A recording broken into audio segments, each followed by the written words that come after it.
السلام علیکم۔ کسی زمانے میں ایک چور تھا۔ وہ ایک بادشاہ کے محل میں چوری کرنے کے ارادے سے گیا۔ رات کا وقت تھا اور محل کے ایک کمرے سے بادشاہ اور اس کی بیوی کی باتیں کرنے کی آوازیں آ رہی تھیں۔ وہ کھڑے ہو کر سننے لگا۔ اگرچہ ایسا کرنا غلط تھا، لیکن آخر وہ ایک چور ہی تو تھا، لہٰذا اس نے سنا کہ بادشاہ اپنی بیوی سے کہہ رہا تھا، میں اپنی بیٹی کی شادی ایسے شخص سے کروں گا جو نہایت متقی و پرہیزگار، بہت اللہ والا ہوگا، بھلے وہ غریب ہو۔ چور کے دل میں خیال آیا کہ کیوں نہ میں کچھ ایسا بن کر دکھاؤں کہ بادشاہ میرے ساتھ ہی اپنی بیٹی کی شادی کر دے۔ دل میں ایک ہرس اور لالچ پیدا ہو گئی۔ اب وہ چوری کرنا بھول گیا اور دھوکہ دینے پر اتر آیا۔ گھر جا کر سوچنے لگا کہ کیا تدبیر کروں کہ کامیاب ہو جاؤں۔ پھر ایک تدبیر اس کی سمجھ میں آئی کہ بادشاہ کے محل کے پاس ایک مسجد ہے، اس میں جا کر عبادت گزاروں کا لباس پہن کر اور ان کی وضع قطع اختیار کر کے وہاں دن رات عبادت میں مشغول ہو کر بیٹھ جاؤں تو یہ بات بادشاہ تک ضرور پہنچے گی کہ کوئی آدمی یہاں ایسا ہے جو متقی اور پرہیزگار ہے اور دن رات اللہ کی عبادت میں مصروف ہے، تو ہو سکتا ہے کہ بادشاہ کی نگاہ مجھ پر پڑ جائے اور میں شہزادی سے شادی کے لیے چن لیا جاؤں۔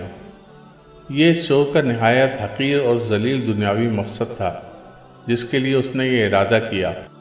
پھر اس نے اپنے پروگرام کے مطابق بزرگانہ لباس وضع قطع اختیار کر کے اس مسجد میں جا کر نمازوں پہ نمازیں، ذکر و تلاوت، مراقبہ سب شروع کر دیا۔ دن گزرتے رہے اور لوگوں میں شہرت ہوتی گئی کہ کوئی بہت بڑے ولی یہاں آ گئے ہیں جو دن رات عبادت میں لگے رہتے ہیں۔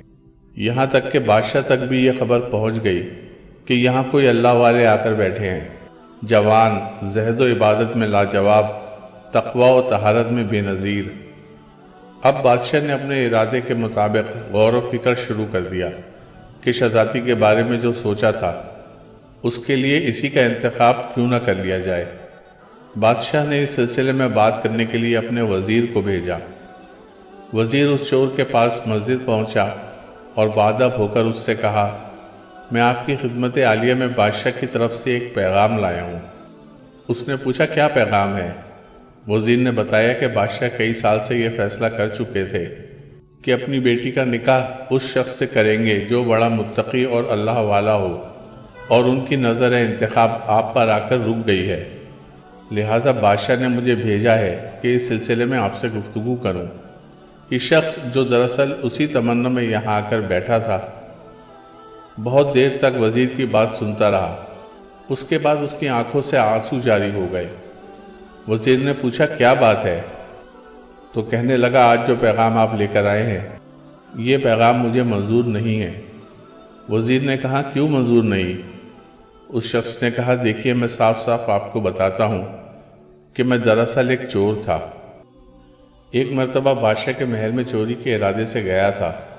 پھر سارا قصہ سنایا اور اس کے بعد چور نے کہا کہ میں نے تو یہ وضع قطع اسی ہرس کی وجہ سے اختیار کی تھی، لیکن میں یہاں آ کر بیٹھا تو میرے خدا نے مجھے اپنا بنا لیا۔